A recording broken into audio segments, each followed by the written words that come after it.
What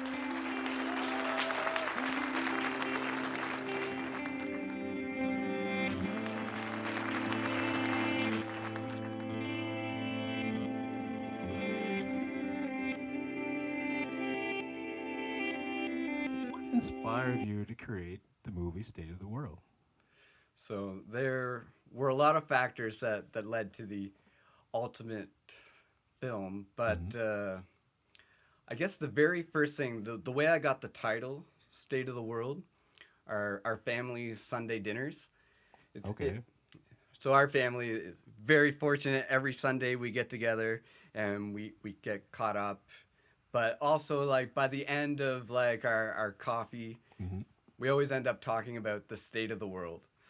Yeah. And then when yeah. I was trying to think of, like, something to write about, my mind just kept going back. Like, we're always talking about, you know, what's going on. Like, I grew up in a farming household, so like we'll talk about shopping local, the state of, you know, the farming industry right now, or it could be, you know, people going to school calling themselves cats.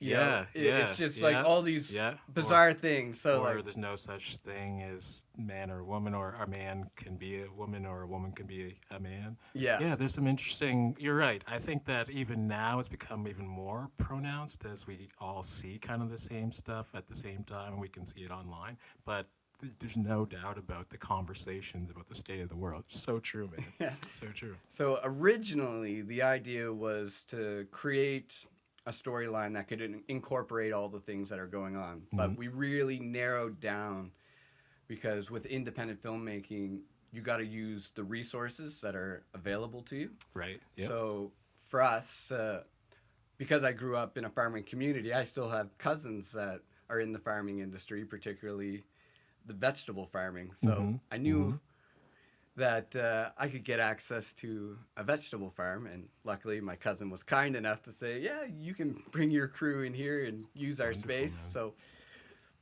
right away, a farm, production value, like, and touched on something that's close to me, Right. shopping local. And then we got together. I'm going to backtrack a little bit. Yeah, of course. So before all this started, I needed to know actors. Like, before I could build anything, I had to start getting to know the community. And less than 5 years ago, I didn't know basically anybody in the community. I've lived here. I grew up here. I left for 10 years, came back, started a family, and probably the first 5 years of that, you know, did not go out and socialize with the community. But when I realized that I'm not going to make any film projects staying at home, I gotta go out and meet people. Yeah. So I started improv class with Laura Teasdale and Justin Gregg. You'll know Laura as the mayor from the film. Yes. And then, loved her in the movie. Loved her. She is so fantastic. Unbelievable. And I totally roped her in. She thought she had a very small part. She thought she was coming in for like just a little cameo. Exactly. And originally that's all it was. But then I was like, oh, I got her this one time. I got to get her back. And then I just infused her in. Yeah, I loved it. I loved every second of her, man. She just kept me rolling. Like, I was laughing my ass off. Yeah, keep going. Sorry. Yeah, so I started improv class. And because of that, I'm here today because I would not be able to communicate a word. Like, I was not comfortable in public, but they made it a really safe place. And I mean, we would play these games, and we came up with the code word of like, if you can't think of anything, just yell banana. And so many times I would just go, banana, and then move to the side, and then they eventually build up my confidence. So anyways, at the very end of improv, I actually said, okay, I'm going to try acting. And it was at the end of an acting class that I was finally got the courage to bring a script. And I brought it to Sarah O'Toole. So she's in the film. She plays Maggie. Hey, Sarah. I know Sarah. Yeah, Yep. she's fantastic. Great person, yes. So I was very shy, and I brought a script to her and say, I want to make this short film. Do you think you want to be a part of it? And she has been so supportive. And she's like, yeah, sure. Why not? Because to me, she was really intimidating because she's always... she speaks so well. Very well. Yes. Yes. Yes. And for me to be So a eloquent. shy guy that wants to make a film, and when I went to this class, I guess the reason people gave me a chance was because I was vulnerable in front of them. Like I embarrassed myself. And I think by doing that, they gave me a chance. It's like, okay, you're trying. Yes. You're someone that tries. Yep. And we can work with trying. Absolutely. So yeah, we started a short film that was never, it never made it to the light of day. Right. But it was a lot of fun. It was called The Knocker. The Knocker. Okay. Okay. And at first, it was called Knockers. Knockers. Which, That sounds pretty good too. well, it got one of the actresses that was going to be involved was younger, and we gave her a script called Knockers, so it did not sound appropriate. So we changed the name to The Knocker, just to be clear. And the Knocker is a creature that knocks on your door. Okay. Yep. So it was a short horror film, and it took place in the basement of the theater. And so they would entice people in and eventually eat them. Okay. Yeah. Love it. So we got 90% done, but then we couldn't get all the actors back because we had some people from away that were involved. It was like high production for a no budget. I won't name names, Right. but like we had some interesting people involved. Yeah, but because of that experience, I think it created a little bit of excitement, and then we started. Did you ever hear of 48-hour film challenges? Nope. So what that is, and there's an Atlantic Canadian version of it where anybody in Atlantic Canada can participate in a 48-hour film challenge where you have to write, produce, edit the film in 24 hours. Or 48 hours. You got to get it submitted. Yep. So we put a team together, and we nailed it. We did a really good job, but they had these rules and guidelines that you have to follow. So you have to use a prop, a certain line of dialogue, a particular character, like their character name and what they do. Like there might be a gardener. That's what we had. But in ours, the line of dialogue was "let go." Okay. And we thought it was "let's go," apostrophe S. I even named the film "Let's Go." So, anyways, we didn't win, but we got this really nice message saying it was unanimous that we loved your film, but you gotta follow the rules. Yeah, you gotta follow the rules. And it was such a valuable lesson. It hurt, but it got so much excitement going. It's like, we actually did well at this. Let's keep going. So we did a second 48. Yep. And that went well.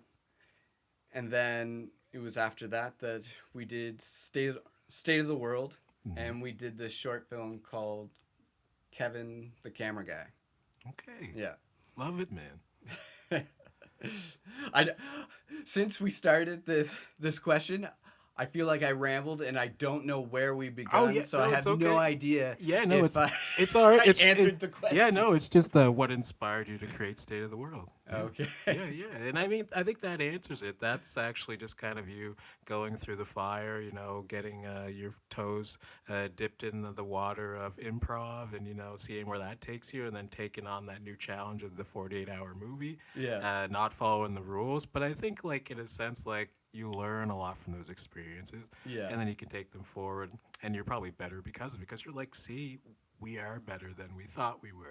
Right? Just need to be a little bit more precise on the rule following, but otherwise, that's beautiful, man. Yeah. So that was kind of the impetus of what led you to want to make this film.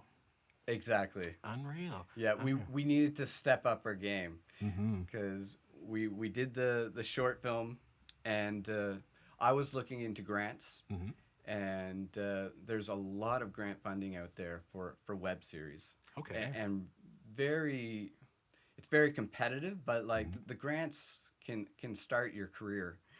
So yeah, I've never applied for one yet, but I've heard, like, it's really an accessible way to kick your or get a start, kickoff rather, to beginning, like, having the funding that you'll need to really get that started. Yeah.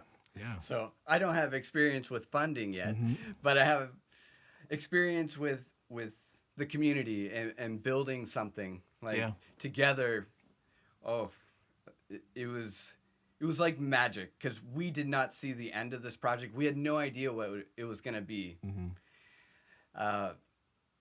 But the way everyone showed up, and the very first big day of shooting was an absolute disaster. But because of that day, I knew we were going to see the end. So I'm not sure if you remember the opening scene, like with the drone going over town. So that day, it was piss pouring rain, and I asked Sarah to show up at like 5 a.m. so that Okay. Yeah, and I just finished writing an email to everyone saying, I know it's raining today. We can call it off if anybody wants to, but I'm ready to go and I'm willing to do it in the rain if you guys are in. And it was really important that they said yes. I didn't say this, but it was really important because we could only work on weekends. We wanted to do 6 episodes. And if we missed the first weekend, we were not going to make it. So everybody said yes. Sarah showed up at 5 a.m. And because we wanted to get the drone shot with no cars going around. And it doesn't look like it's pouring, but it is absolutely You can't tell. pouring. And then through the opening scene, like when Rob is getting punched in the stomach, he is in a swamp of mud. Like, I wish it showed up more on camera. Yeah, you can't tell. No, and my gear was getting soaked, so the lens was fogging up. So like, if you go back, I'm glad you can't notice it when you're watching it the first time, but if you go back, you can see the lens getting foggy, and at one point I could no longer see what I was recording because my monitor that I was trying to look at was so soaked and had so much condensation, like we were going in blind. Damn, Stevie Wonder of the camera, man. Like Ray Charles on the camera, like. And somehow, like, everybody showed up. They were cold, and we cycled through everything, not knowing what we were capturing. Yep. And at the end of the day, I looked at the stuff. It's like, we got it. Like, we got everything that we need, and we can keep going. And I just remember being so thankful, and I'm hoping that they felt that. And that's why, like, we were able to keep going. And I noticed, like, at first, it was hard to get commitments from everyone. Sure, like, it was easy for someone to go, oh, I can't be there that day, even though, like, we had a script, so we'd have to rewrite the script. Everything was fluid. I couldn't have, like, a permanent script. I had to write to people's availability. And you wrote the script yourself, or Yes. did you have? Oh, Yeah. okay. Wow. So like we brainstorm at the beginning. Mm-hmm. So like we all talk about what kind of character do you want to play, Oh, and cool. then we talk about the resources that we have available. Mm-hmm. So we kind of get the idea together, Mm-hmm. but then this time I kind of did the writing solo. Okay. Wow. But man. in the future, because I think everyone had a lot of fun, we're gonna work more together creating the narrative, and I'm super excited for that. And it takes a lot of pressure off of me. That's too. super impressive. Doing the camera work and doing the writing for the actors. Wow. Yeah, and super intimidating. Super intimidating because you write something and you're so insecure about it, Mm-hmm. and then you get someone like Laura Teasdale to come and read your words, Yeah. and you're like, oh, I'm a moron. But she brings the magic. And this was the actor that plays the mayor, right? Yes, And yeah. she has a quite like long history of acting. She's been on stage and other things, right? Yeah. Oh, 100. She's a legend around here. So is Sarah and Rob Murphy. Yes, And yep. Jordy and Peter and I mean, Justin. honestly, honestly, like, yeah, shout out to everybody that like had something to do with the project, because everyone that I talked to really enjoyed it, and it was really funny. Like, Yeah. it really was funny. I'd never, seen or understood like so much the concept of like guerrilla, camera style recording. filmmaking. But we'll get back to that. But I was wondering, what was the message that you were hoping audiences would take away from the film, Dave? So it's funny. I definitely had a message, but it feels so secondary to laughter. Like, it's a parody of the world around us. Like, it all kind of exists, but Yep. In my life, a lot of my messages are about supporting local, listening to local music, and soon to be supporting local filmmaking. Like, I'm very much all about supporting local, organic, avoiding mainstream things. So with this, I just wanted to show community. Like, I just have that one word, like, Beautiful. what you get out of it. Like, there's no real, like, deep meaning of what to pull out of it, out of reminders to shop local and having fun with your community. Like, yes, we found stories of, like, betrayal and manipulation and all this stuff, but that was just entertainment and fun, and that's what I want to bring. Like, in a world, in the state of the world, The state of the world. what I want to bring is just a little bit of fun, lighthearted reflection of what's going on around us. Oh, I love that. I love that, because I was going to ask, what, to even further that question a little bit, and, you wanting to bring community and love to the screen and, show that to the world, and hopefully, the world, takes on some of that. So my next question was going to be, why, is it important to tell stories? Like, That this is story was great, by the way. But yeah, just why is it important for you to tell stories? Storytelling has always been the most important thing to me. Okay. And I think it's like the most unique thing that we have as human beings. It's the most powerful thing that we have. But, growing up, it's the one thing that I had that normalized me in situations. So, if I'm being honest, like, I didn't do well in school. Like, my academics weren't Me either, man. Let's just be honest. Yeah. weren't there. That's why we're doing other things. Yeah. But that never affected me socially. Like whenever it came to like just being in any environment, like being in a crowd is one thing, but like Yes. one-on-one and telling stories, I felt like I could connect with anyone. And that was my gift. And I realized at an early age, nobody wants to hear about how things go well. That's right. And That's I had a lot of struggles. So like people love, but you got to make it light. Yes. You have to love your life in spite of the challenges. And usually it's the challenges that elevate you in life. Absolutely, man. Absolutely. Yeah. So to give you a little bit of perspective, like I grew up on a farm, but my dad was also entrepreneurial, and he started the porta potty business. So as a kid, did you ever go to Evolve? Oh yeah, like on 2 occasions. Yeah. Yeah, So all those so- porta potties there. Yeah, so Evolve, Stan Rogers. I went to all those festivals, but I wasn't listening to the music. You were dealing with the shit. I was dealing with this shit. I was cleaning the porta potties. But these stories, like, for example, another one.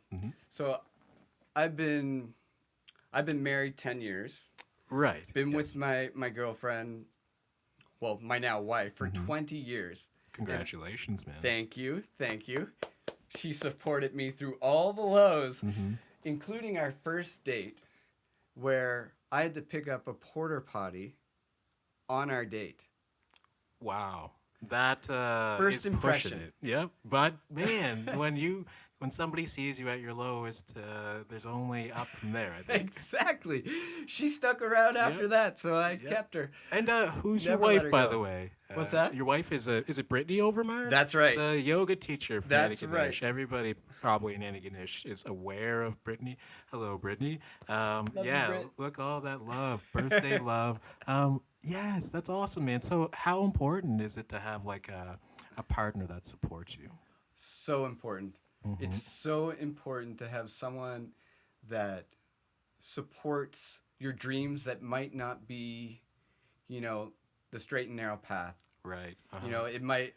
It's definitely not the big house and the nice car or the secure future. Yeah. You know? Yep. You gotta be able to be comfortable with less so that you can pursue your passion, whatever that looks like. It's some people, getting all those things is their passion and they're living the perfect life. But if it's independent filmmaking,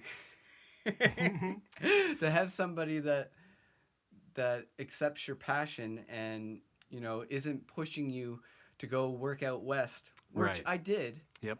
I did that for a long time to get things started, but it took her support to say I don't have to go back. That's awesome, man. Yeah. That's awesome. Because that was, whew. That was a big thing. You learned a lot about yourself during that period. Yeah. Fuck. It's okay, man. It's okay, bro. Seriously, this is why we're here, to, put it out there and, we talk about how we get through things and, there's no good without the bad. Yeah. So, to make the story Yeah, short. please tell us, man. Please tell us. Open No, your heart. just to have someone that can support you no matter what. It's just so important. So we'll move on from there. Yeah, but it's so true. Is there anything you'd like to say to that person while you have... Of course I love her. Yeah, of Oh course. my God. But I'm also...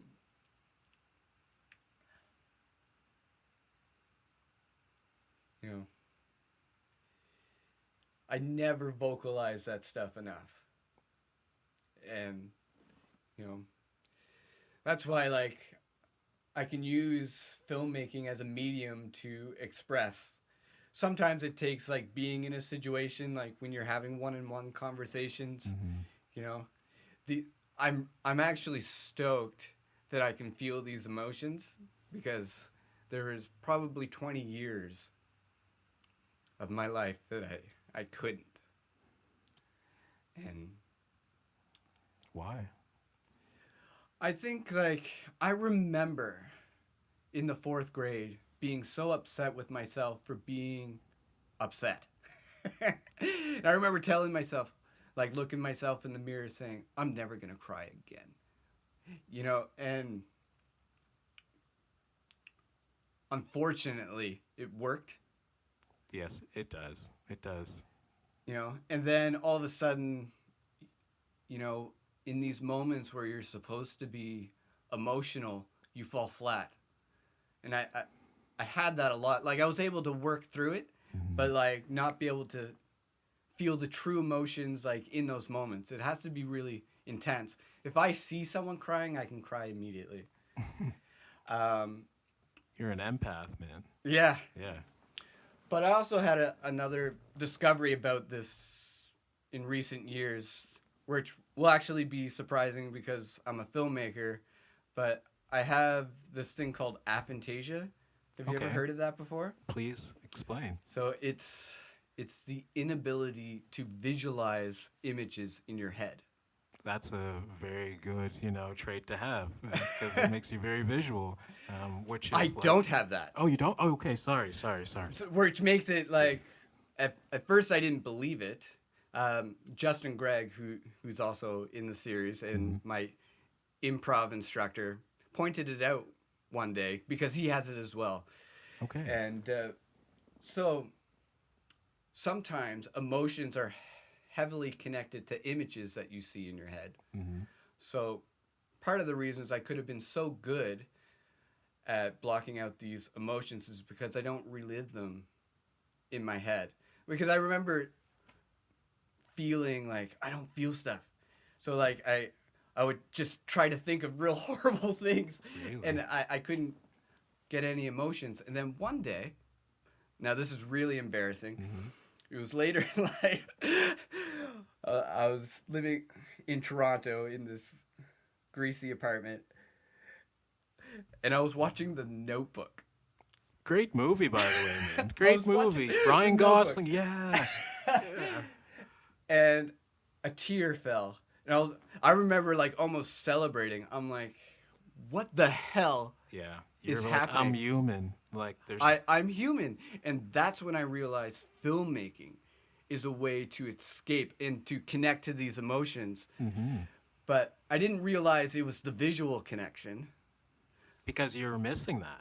Because I was missing that. Exactly. I only realized that. So profound, man. So before, I was like, filmmaking is my way of feeling emotions. But now I realize, it was probably aphantasia, but still I learned a valuable lesson.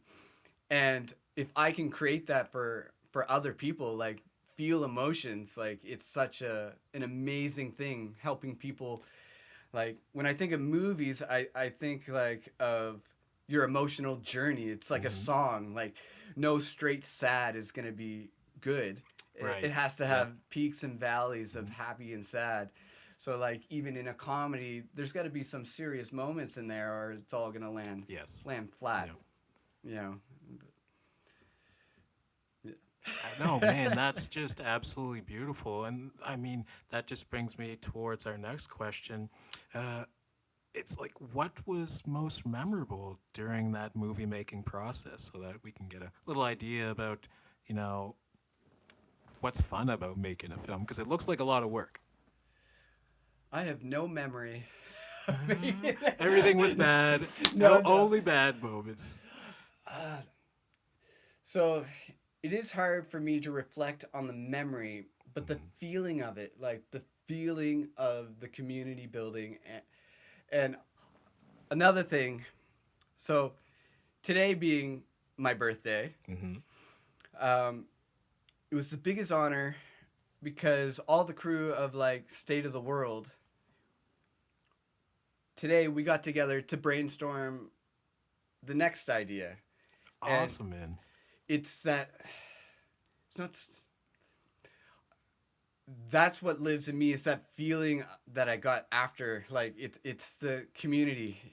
I feel like I'm just saying community over and over and over. Community is And I'm not awesome giving you thing. what you're asking for, which was No, this is the best part because this is real life. This is why we have long form conversations, not so that it's all, oh, I'm so perfect and everything. No, this is awesome, brother. You just keep going.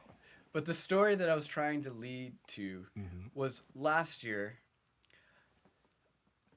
the whole crew decided to get together and hang out. It was like a reunion of State of the World. And it was my birthday. This was last year. So Yep. I was expecting like a surprise, like, happy Big birthday. thing, yep. But the biggest honor was that it never came. Nobody knew it was my birthday. Oh, And no. everybody, But in a it good was way. the most touching thing because everybody from this crew wanted to get together just because. Right. Yes. We built this community and we just wanted to spend time together. And they didn't organize it because of my friggin' birthday. Yeah. And I was so touched by that. I just knew that, we got an awesome community and we're going to do amazing things because we love being together and we love You creating have stuff. chemistry. You guys, Yeah. you can tell. Yeah.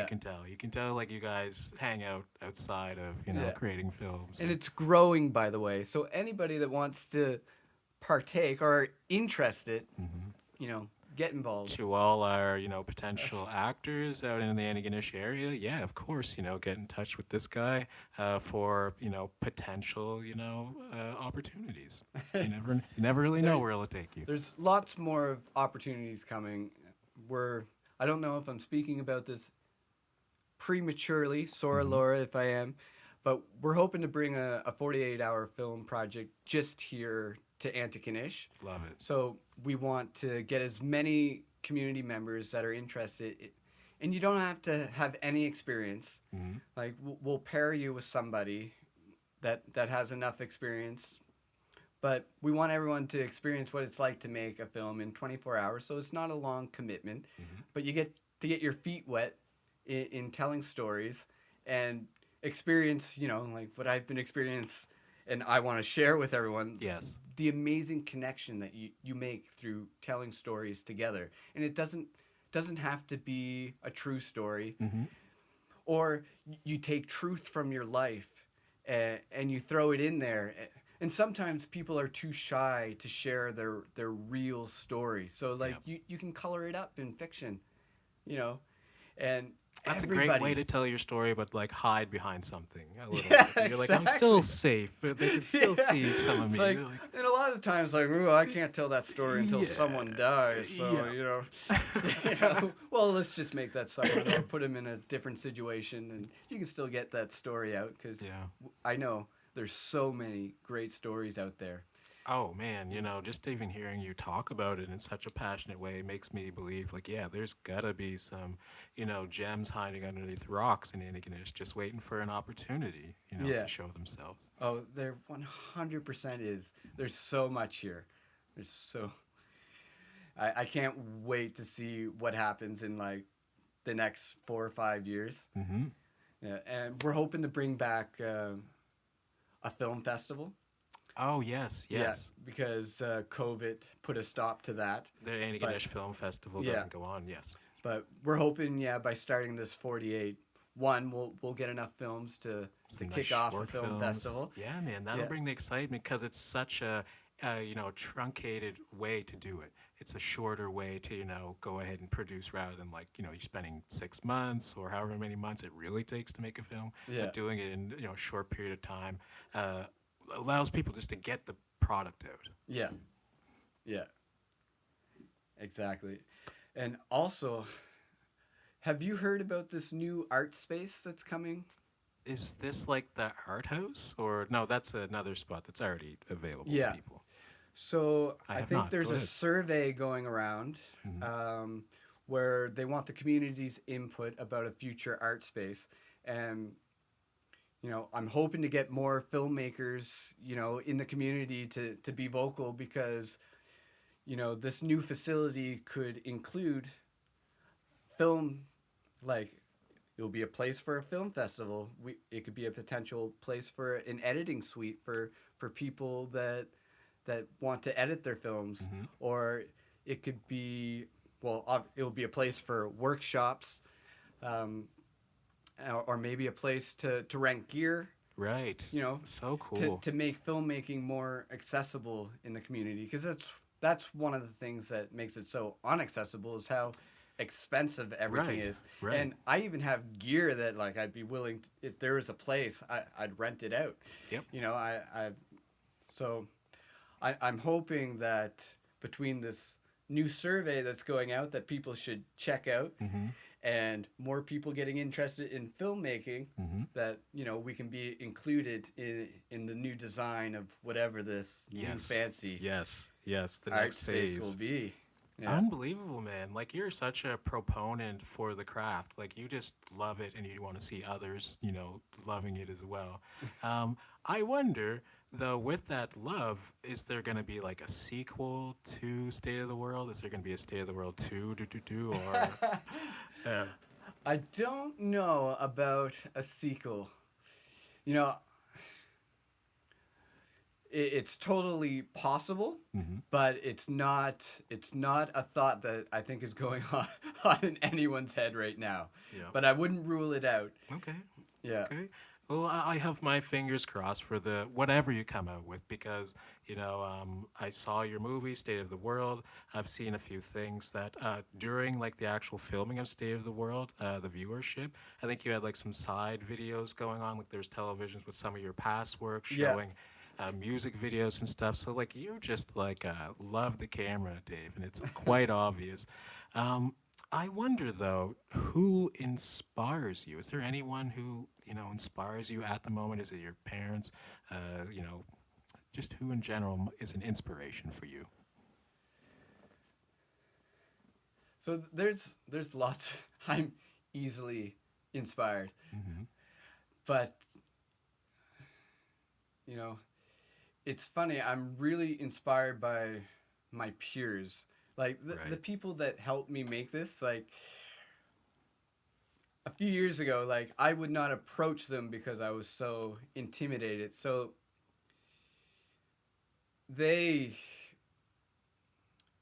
one, inspired me to find my voice, and then, like, you know, encouraged me, you know. But maybe you're asking, I don't know if you're looking for community or if you're looking... Whatever you say is fine, brother. It could be, you know, the fire hydrant inspires me. But whatever, as long as it is the fire hydrant that inspires you, then so it is. Yeah, but that's beautiful. But your contemporaries, the people you're working with, you know, that's kind of, you know, feeding off each other's energy a bit, right? So one of the mentors that I have is Jeremy Larder. So he had a film out last year called Who's Your Father? Okay. So the way I got connected with him was I got into a screenwriting boot camp a few years ago, and that's what got me into writing. That gave me the courage to hand Sarah a script one time. Yeah.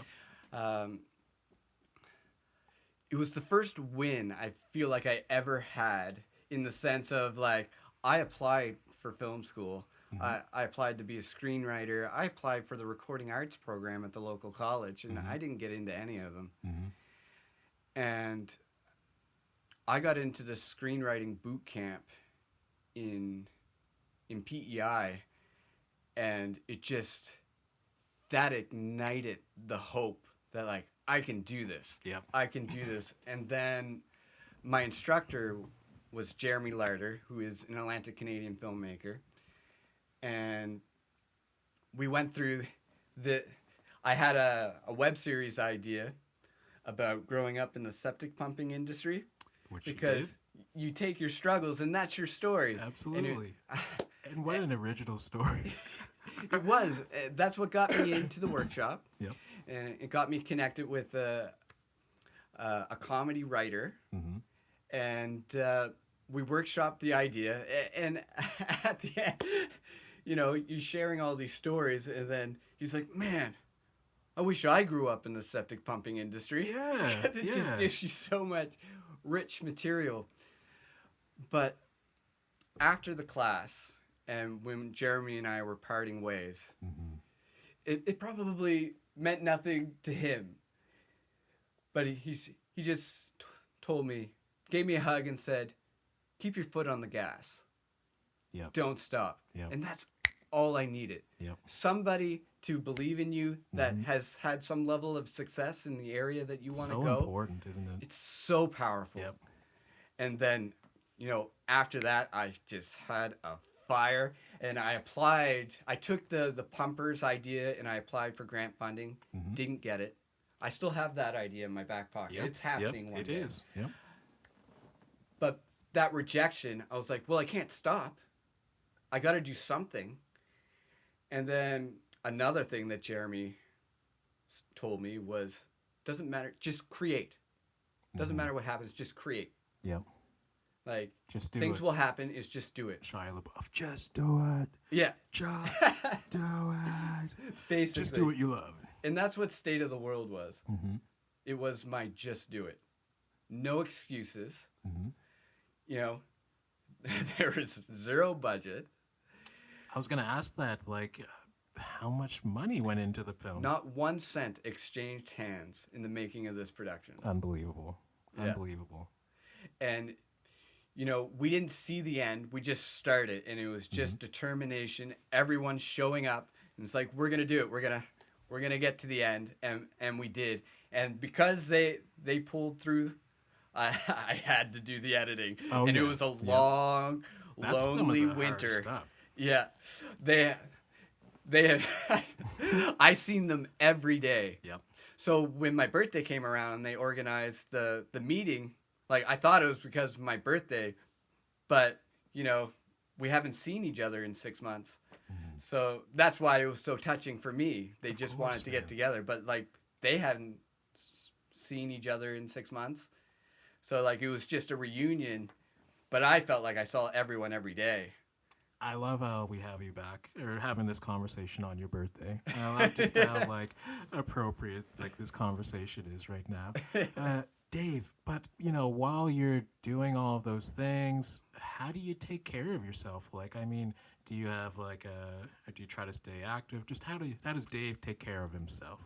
So currently, it's Taekwondo. So Sick. my daughter and I, she started Taekwondo. What's your daughter's name? Meredith. So she's actually in the film. Oh, that's your daughter? She's the girl in the trunk. She's I love it. Yeah. That's incredible. So the mayor's daughter is my daughter. Is your daughter. They look a little bit alike because of the curly hair. But we were talking about it the other night. We were like, that little girl did really well. I wonder, like, who she is. How old is your daughter?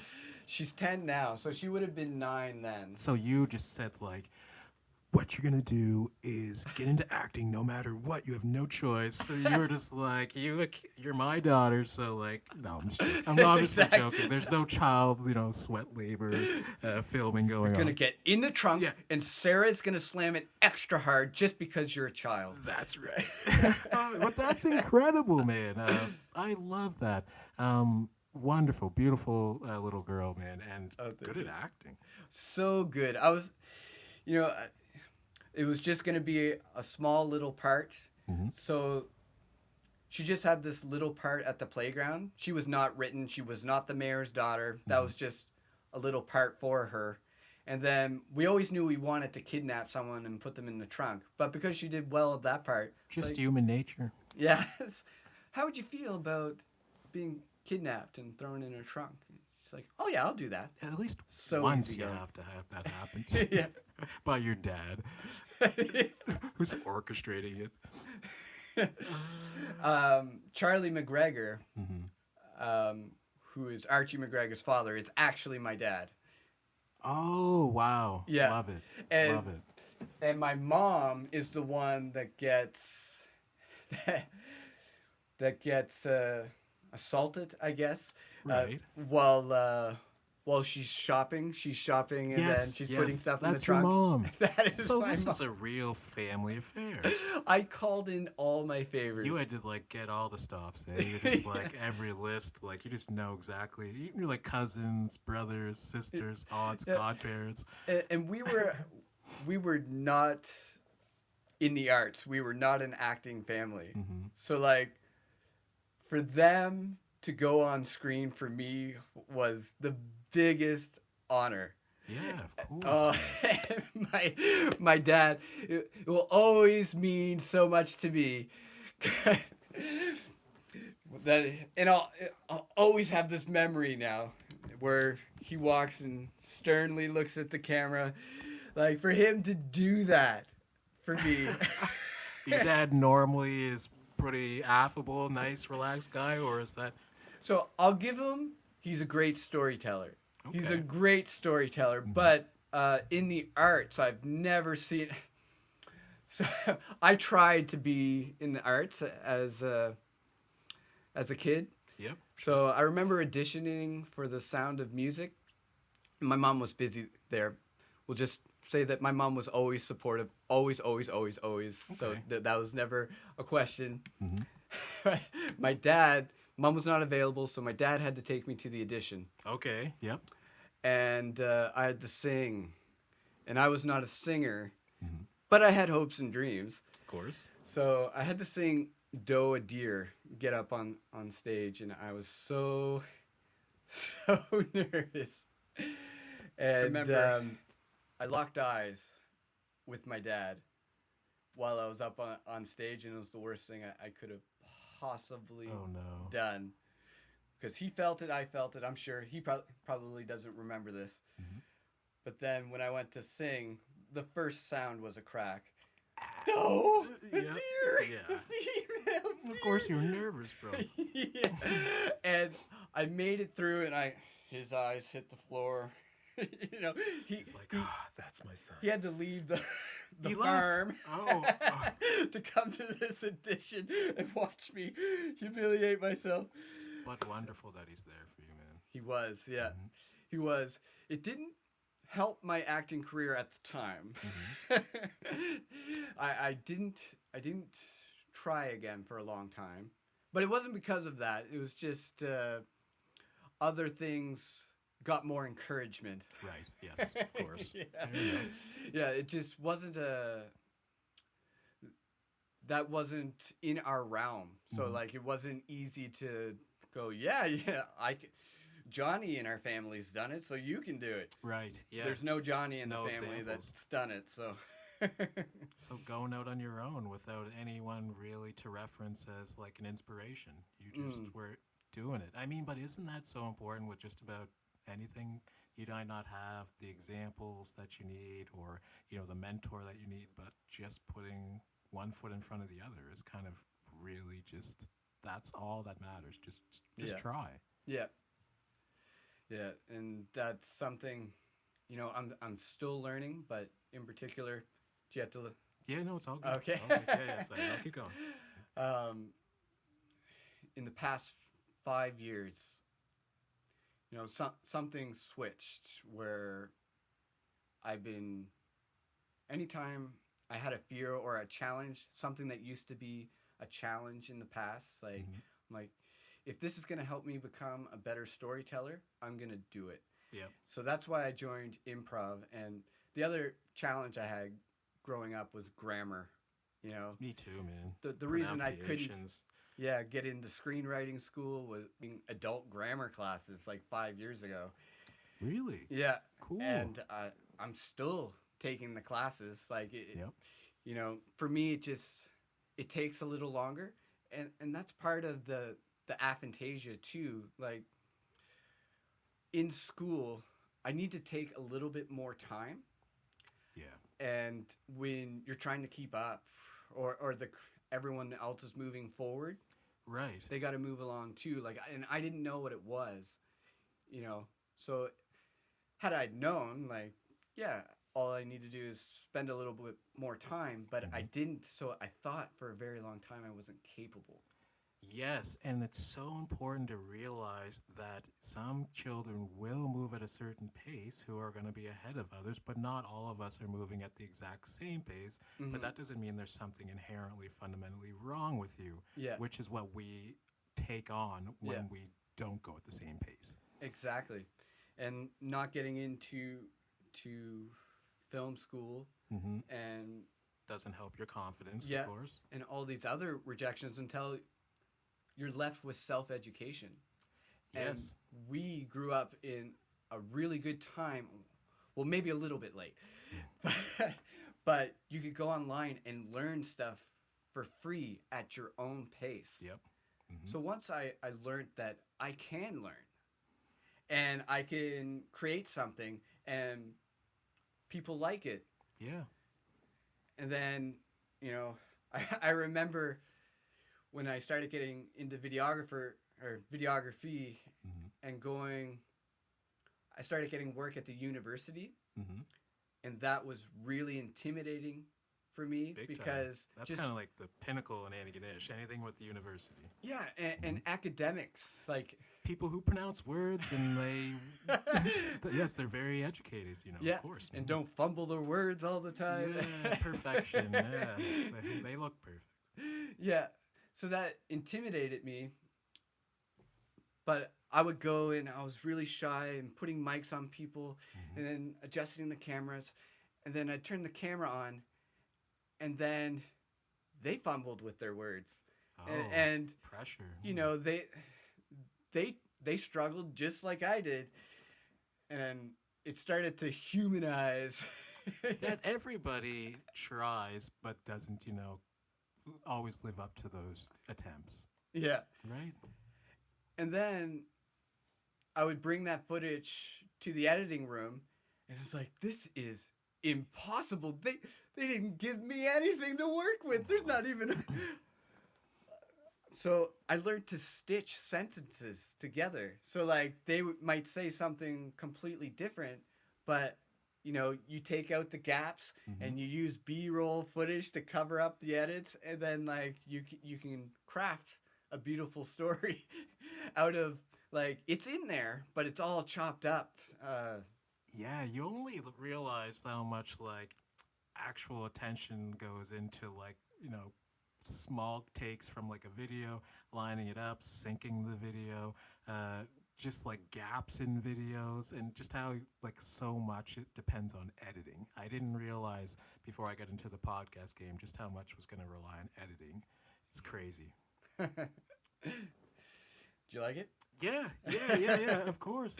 Yeah, I do love editing. Like, actually, it's become like now kind of like my favorite part about the process because, like, I think that it's just something so intricate about making it as perfect as it could be. Yeah. Like the conversation I love, but the after piece about making it look as good as it can, the finished product. I really really enjoy that. Yeah. So that was my, I guess, second step in storytelling, or like storytelling skills. Like when I was young, it was just verbal. It was one of my ways of getting attention was just storytelling. So that's why just raw storytelling has always been one of my things. But the second was editing. Like when I had to learn to tell a story by taking footage that by itself didn't really make sense. Yeah. But once you took all the pieces and trimmed the fat and put them together, you can tell a completely different story than what was originally intended. Like even with editing State of the World, a lot of things like, ooh, that's not what I was expecting. Right. Or you find like, oh, I'm going to focus on this, or I'm going to focus on that person's reaction. That's way more interesting and tells the story differently than what's actually being said right now. Yeah. So there's so many different layers to storytelling. And yeah, that's my purpose, and I know that for the rest of my life I can explore all the different elements of storytelling because there's so much to it that I will never master it but I'll always have something to do. There's always something to do, man. Yeah. That's the best part about having a creativity that like you really enjoy. Yeah. There should be always Yeah. that next thing to do. It, Um, it's so now that how long have you been making films for, Dave? so I would have started. There's lots of different ways to look at that. I've been making films like with the VHS camera when I was a kid, Okay, started young. but I guess the most important part where I knew that filmmaking was something for me was grade 12 art class. Okay. Yeah. Brad Puskas. Oh, shout out to Mr. Puskas. He's the man. Hello, Mr. Puskas. He I is don't the know if you man. can see this or ever see this, but yes, wonderful art teacher. Absolutely wonderful. I'm sure he inspired a lot of people to start their dreams. Just like go for it. To push their creativity, their artistic, endeavors. I think he was just someone that always just supported people's creativity. Yeah. Changed my life. Yeah. And that is a story, so I'll go into that one Please, next. man. Yeah, of course. Yes. So, in art class, Mm-hmm. not being I didn't know I couldn't visualize, but I was not good at drawing. So, he allowed me to use a camera, and I filmed every adventure that year. Like my storytelling comes from the adventures that I go on. Mm-hmm. So that year, I just took the camera with me and everything I've done, and I would go in after school and edit this project, and at the end of the year, he sat me down, and he's like, "What do you think you deserve for this project? Like, what grade do you think you deserve?" And I am not an academic. I struggled in all my classes. And I was like, I don't know. I worked pretty hard on it. A 70? And he's like, "You're an idiot. You deserve 100%. Because you came in every day after school to work on this project. You worked on it at home. You took it on all your adventures. Mm-hmm. You deserve 100%." And that was the first 100% I ever got. And it was so validating. Wow, man. Just the fact that they'll say you put a lot of effort into this thing, it's not so much about how it turned out, but the effort Exactly. actually has a lot to do with how good you should feel about it. Because you put in the time, you put in the effort, you didn't cut corners, and whatever you get out of that, you should feel like that's 100% awesome. Yeah. That's amazing. How important was that for you? Obviously, it catapulted you for the rest of your videography career. So Mr. Puskas is really like a fundamental piece in like you becoming an actual like video taker, video creator. Oh yeah. That art class definitely was the pivotal point. Like without that, I wouldn't have had that connection that, hey, I'm good at something. You know, Man. I was good at relationships. Mm-hmm. I always valued relationships. Like I care to this day. Like of all the same friends I've ever had, they're still my core group. So like important. Peter Goldie, who plays the the preacher, or Does Franklin. he have a brother named James? Yes. I know. Yeah. I knew James in high school. I had no idea. I was not going to be able to make that connection, but Yeah. that's awesome. So Peter Goldie was the first friend I ever had. And he plays like the pastor, right? Yeah, Franklin. Franklin oh man, Mears. I loved that guy's character. I know, I right? was just like, he's just there somewhere with his Bible and just looking like very ominous. And I don't know what to make of him, but he always was just like exactly. creating the scene and making it like that much more hilarious. That was wonderful, man. Yeah. Loved that guy's character in the movie. Absolutely loved it. So yes, Dave, let's go on to like the next question. All of that being said, if you were going to tell an inspiring, director filmmaker, what to expect. What would you actually? Let me put it a better way.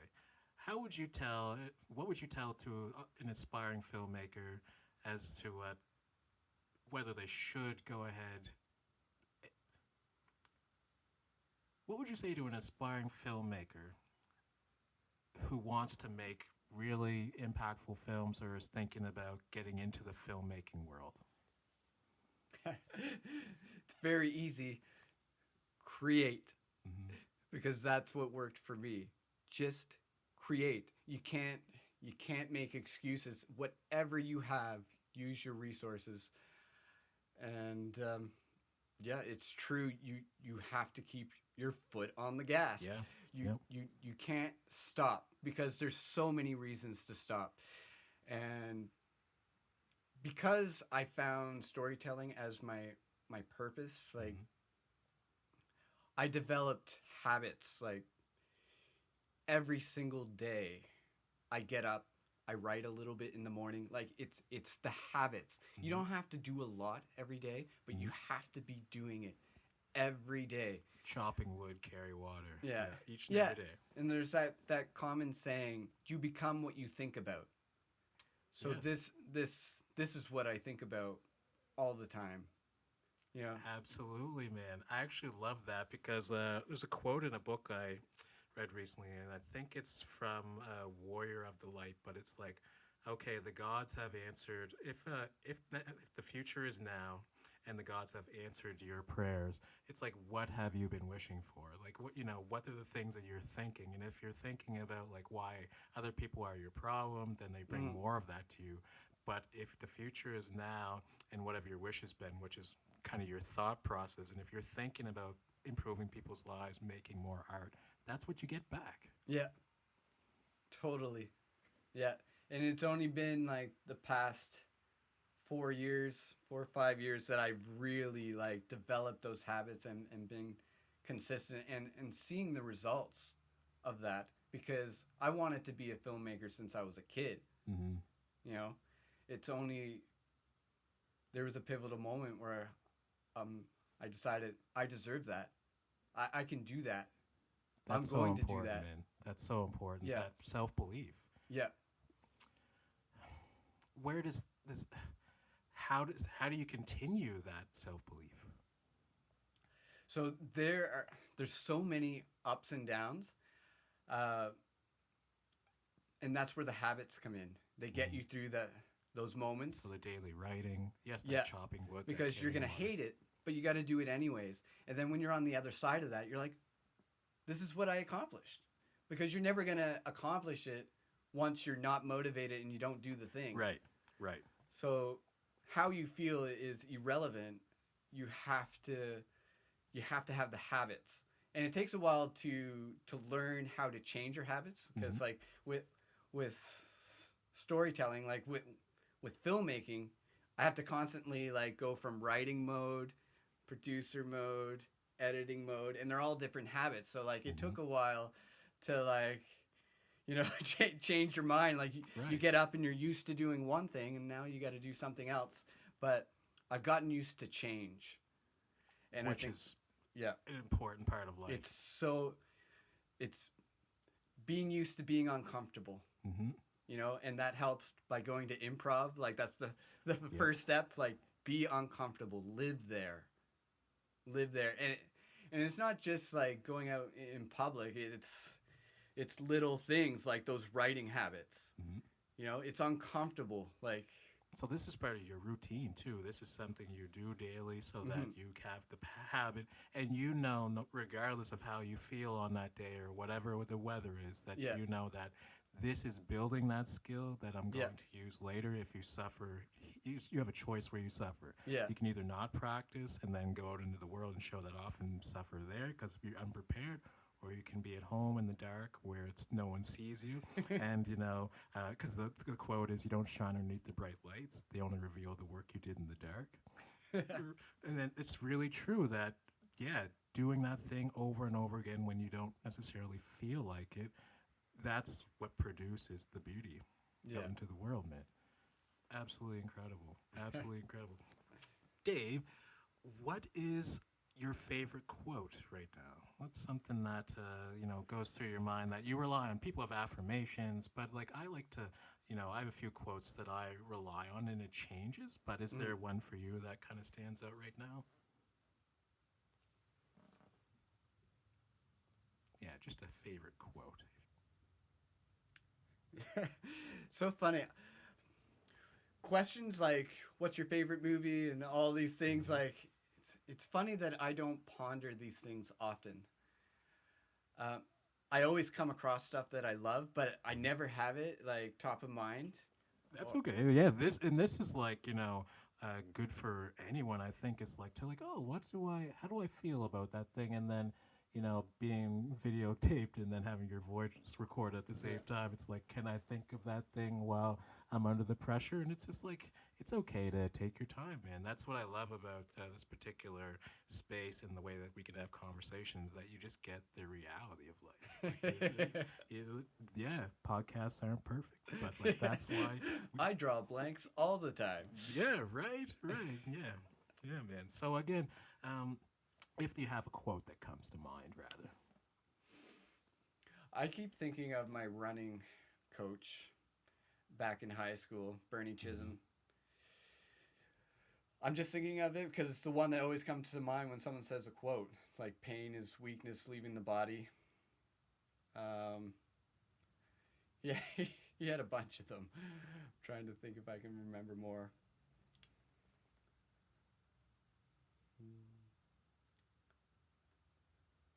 Wonder if I can think of anything related to filmmaking. Yeah. Ooh, for writing.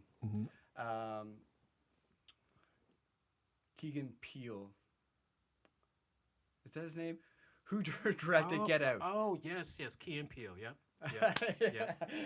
Yeah, so he often says writing, like when you're writing a first draft, just think of it as shoveling sand into a sandbox so that you can build sandcastles later. And that's how I think of writing, because everyone's so scared that like what they write down is so important. Like your first draft of anything is going to be shit. It's okay. It's okay. You just got to get it out. And then, for me, my writing process, like I get a draft out, and then my gift is I go for a run, and every single run, I get one idea that like connects a dot or solves a problem within it. Like every single one. And I love that in the summer. It's not so great. But that's amazing. I'm in a little time alone and some like solitude to sequester yourself.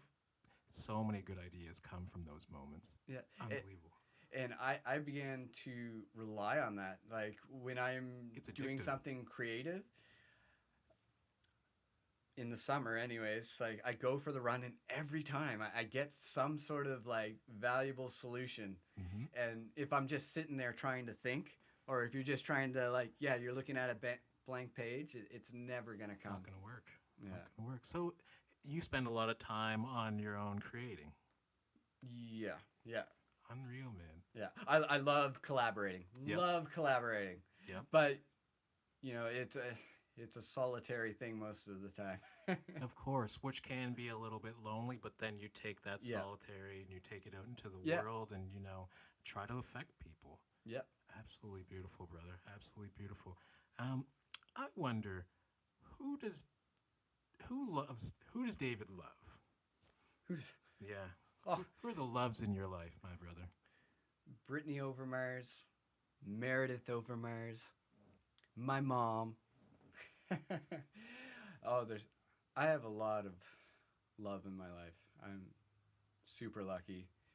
Like those family dinners I talk about, I think that's a rare thing, and we do it so nonchalantly. We all show up on Sunday, like it's my three brothers. Right. What are their names? Partners?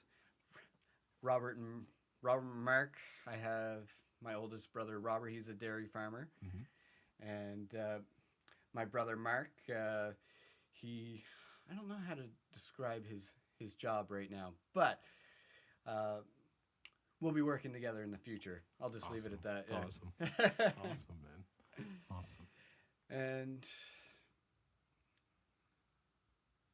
yeah, I don't know where to go from there. Just Yeah, just it's and who takes care of you? Like who supports you? Like is it still really a family supporting it's kind of narrative? it's a family support.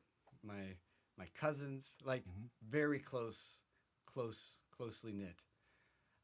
But of course, Brittany has been the the head of it, Yeah.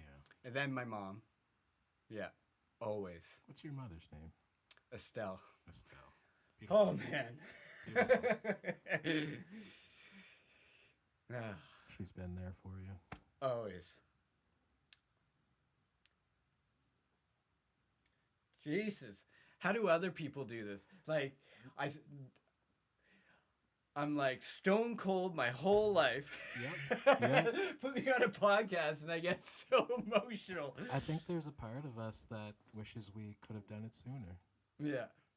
I know it's different for every boy, but a lot of times we come out of the womb and come into the world showing that vulnerability, and then for whatever reason, it's a little bit, taken away from us, and we have to, smiling in photos and be stoic and tough. But at the end of the day, we're all still somebody's little boy. Yeah. You know, um, yeah, nothing could even be more true or even feel better as you get older to still feel like you're somebody's little boy. Yeah. And this isn't to discredit my dad, Mhm. because earlier I said, Of course, yeah. shared the experience of acting. I know he supports me. He got on film for me. Right. He made it up to Mhm. me tenfold. Mhm. He taught me work ethic. Mhm. I am my father's son, like in all the ways What's your that father's name again? Francis. Francis. Hello, Yeah. Francis. And Estelle. Yeah. He's the entrepreneur who started a porter potty business, Mm-hmm. And he turned it into something. Yep. He is a success. From shit to something. Poop to gold. That's about as awesome as Poop it to gets, gold. man. I absolutely love that, man. Yeah. I absolutely love it. And he's retired now, and Okay. he's doing it well. Retired now. Yeah. Love it. Yeah. I have this chance to express Mhm. my love because I probably don't do it enough. We're all guilty of that. Yeah. Because there's something that's always been a challenge for me. Like, I've always recognized one of my biggest weaknesses is not to people that aren't related, but people that are closest to me. Mhm. It's always been hard for me to give compliments. Right. And that starts usually with ourselves. Yeah, that starts with ourselves. But that's changed in recent years. But I used to believe that was a characteristic I couldn't change. Mm-hmm. And now, like, I'm flooded with emotions because those things are changing. And, all this hard work, like, of habits and routines and pursuing the things that you want, it's all change. And it's nice. I think that's why I do get so emotional so easy, because I'm feeling that change now. That's my reward. I want to, like, kind of cower and be embarrassed, but really, like, that is my reward for the work. I love it, man. I love it. Nothing good comes from things that are easy. That's why participation awards are participation awards, because everyone gets to participate, but you put all that effort, all that love, and then, you're just hoping to express a side of yourself, man. It's really important that more people do that, and I think through this conversation, somebody's going to be out there listening to this, and they're going to say, you know what, I don't feel it, but either did David. I don't speak the best, but either did David when he was younger. I sometimes don't know how much I'm worth or like how much potential I have, but like either did David, and like look like what he's doing now, expressing himself. doing the things that he loved, beautiful family, people that support him. I'm really proud of you, man. Honest to God. I love seeing men and women, and however you might identify yourself, pushing themselves to a place where they can have an impact and where they can have some kind of positive impact. David, is there anything before we, take our last few questions that you would like to say to the audience that we may have missed?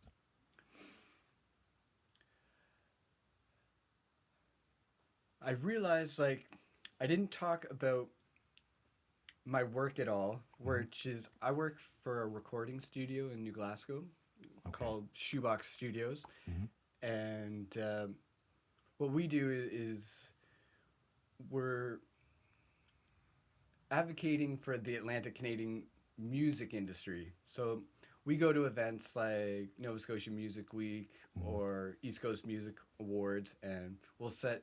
Do you ever watch Tiny Desk Party? Oh, yeah. Love that thing. So we do an Atlantic Canadian version of that, which is called Why don't I know this? Shoebox Hotel Sessions. Now I know. Yeah. So we have 5 seasons out now, and it's hard to get non-mainstream things going. Of course. But I find that with most of my passion projects, it's how do we connect and change people's habits. Right. Your listening habits, your shopping habits, or your film watching habits. So important what you ingest. Yeah, and on top of the Shoebox Hotel Sessions, by the way, besides that, he also owns, or the business also has the drive-in theater. So the you're Shoebox part of that too? Yes, so I do some of the programming for that, and last year we created an event called the Atlantic Canadian Film Sunday. So on Sundays, we'll show an Atlantic Canadian film. Oh, man. Awesome. So even championing the local towns. Yes. Yeah, that's the hope. So we're hoping that, people start getting more excited about local projects and getting involved, because there's nothing better than seeing your community on screen. 100%. Yeah. People you recognize. Yeah. You're like, I feel like I did something by watching you guys in State of the World. I was just there was an Antigonish, Nova Scotian pride just by seeing, others put themselves out there in a way that seems really scary. Broadcasting is one thing, but acting, I feel like it's just... You can do it. maybe. But I think that this conversation is actually, a little bit illuminating in that sense, because you can. Yeah. You can by just putting one foot in front of the other. It's like walking up an ice mountain. You don't do it all at once. It's one solid step at a time. Yeah. So, David, man, I had a great conversation with you today. This was absolutely amazing.